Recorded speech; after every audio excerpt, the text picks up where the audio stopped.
Bienvenue dans cette deuxième vidéo de la mini-série dédiée à Airtable. Dans cette série, je t'explique tout ce que tu dois savoir pour bien prendre en main cet outil.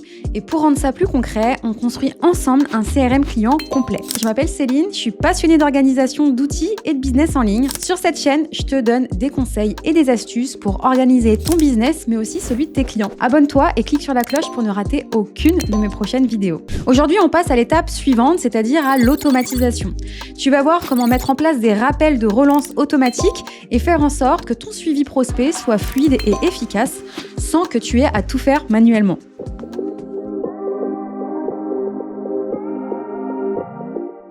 Donc c'est parti, on va créer nos automatisations. Donc pour rappel, on va créer 2 automatisations. Une première qui va nous permettre de gérer toutes les relances prospects.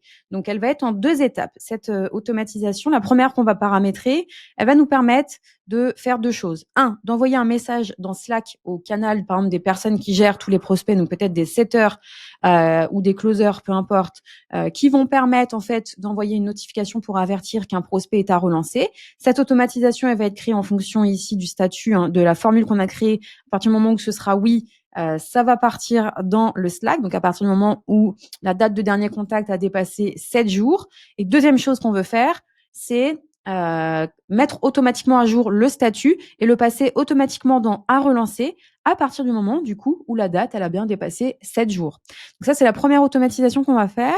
Et la deuxième, ça va être d'envoyer un email d'onboarding à partir du moment où les prospects vont passer au statut gagné, donc à partir du moment où le prospect est passé client. Et donc, je vais te montrer exactement comment créer ces 2 automatisations. Donc là, je les ai déjà paramétrées. Ce qu'on va faire, c'est d'abord les analyser pour décortiquer un petit peu comment elles ont été construites. Et ensuite, bien sûr, je te montre tout ça. Je te montre en repartant de zéro comment on fait. Comme ça, tu pourras le faire en même temps que moi.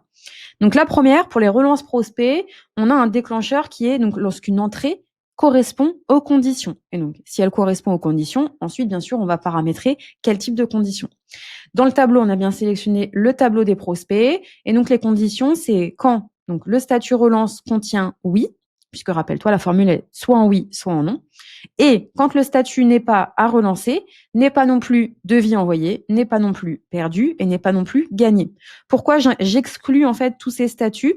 Parce que j'ai pas envie que mon automatisation, sinon à partir du moment où j'aurais passé par exemple un prospect en gagné, j'ai pas envie que si la date de dernier contact elle est supérieure à 7 jours, j'ai pas envie qu'il systématiquement me repasse mon statut en à relancer alors que la personne elle est passée client ou elle est passée perdue, etc., etc. Donc ça, c'est le déclencheur. Ensuite, dans les actions, comme je t'ai dit, on va avoir 2 étapes. La première étape, ça va être d'envoyer un message dans Slack. Donc là, on a sélectionné un canal, le canal dans lequel on souhaite que le message soit envoyé. Et on paramètre donc le message. Là, c'est un template classique. Donc, rappel de relance, prénom, nom du prospect n'a pas été relancé depuis 7 jours. Pense à le recontacter. Et on va mettre ici l'URL de la base pour que la personne en charge puisse directement aller voir dans la fiche du prospect.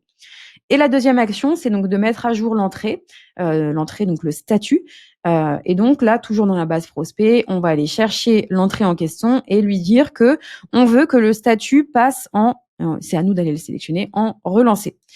Donc ça, c'est pour décortiquer. On va la créer de nouveau en partant de zéro.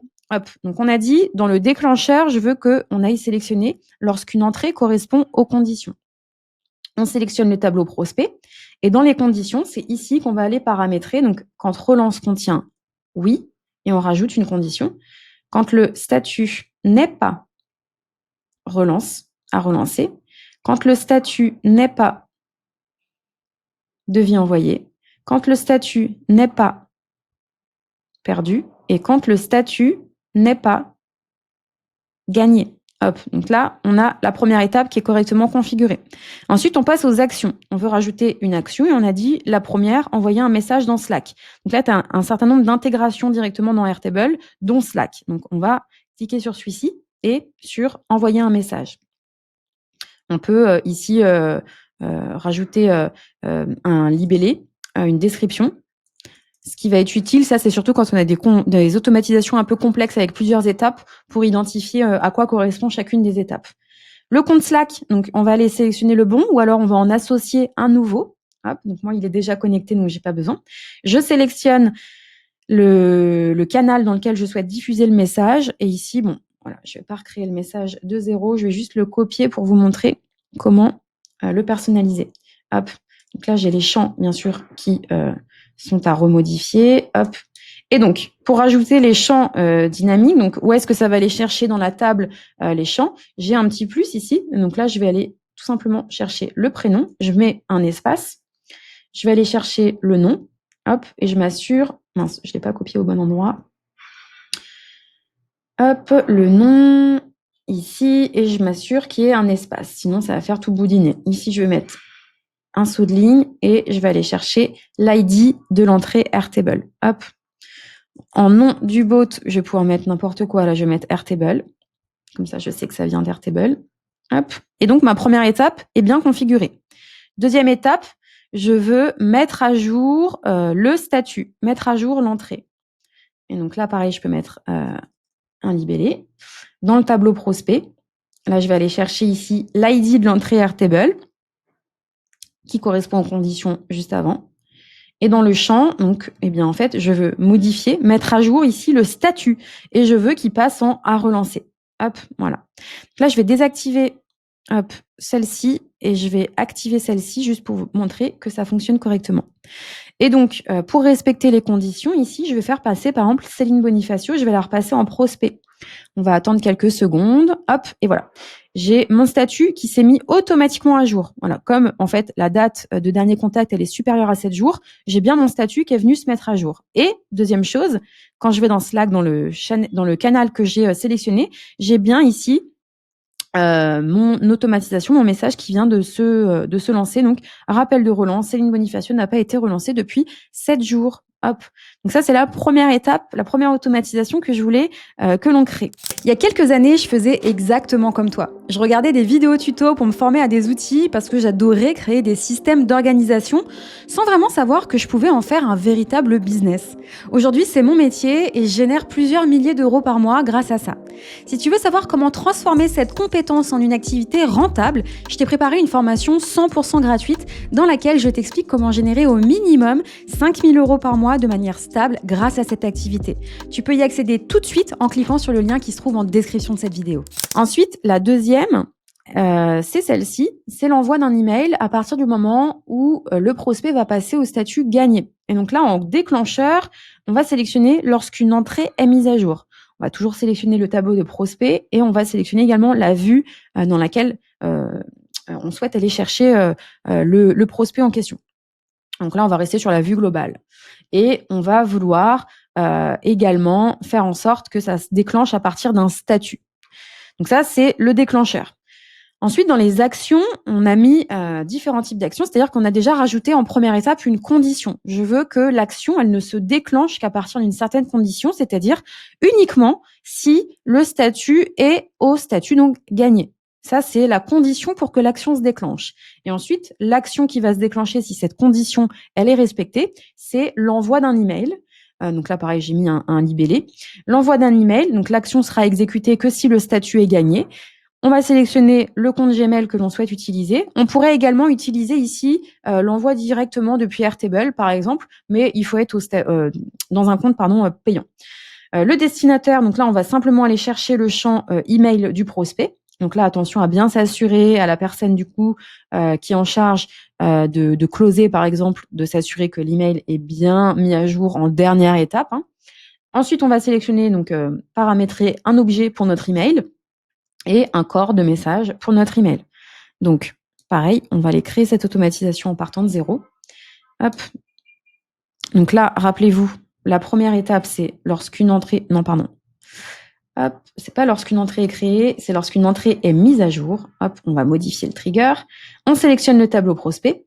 On sélectionne la vue globale et le champ qui devra être mis à jour, c'est le champ statut. Donc ça, c'est le déclencheur. Ensuite, dans les actions, je veux rajouter une condition pour que l'action se déclenche. Donc ici, ça va se passer dans logique conditionnelle.